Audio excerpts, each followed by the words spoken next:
सध्या बीड हे गुन्हेगारी घटनांचे केंद्रस्थान ठरत आहे. जिल्ह्यातून अनेक खून, दरोडे आणि गोळीबारीच्या घटना समोर येत आहेत.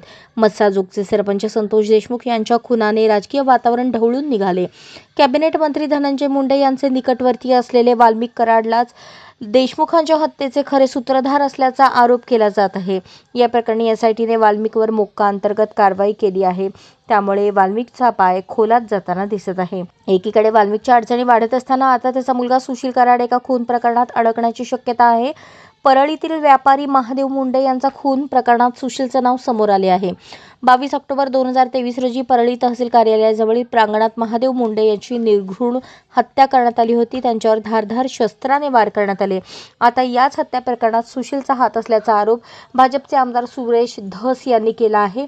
त्यानंतर आता पोलीस खात्यातील हालचालींना वेग आला आहे. मयत व्यापारी मुंडे यांच्या हत्या प्रकरणात मुंडे कुटुंब बीडच्या आंबेजोगाई येथील पोलीस उपाधीक्षक अनिल चोरमले यांची भेट घेणार आहेत. व्यापारी मुंडे यांच्या हत्येला 15 महिने उलटून गेले तरीही आरोपींना अद्याप अटक केलेली नाही.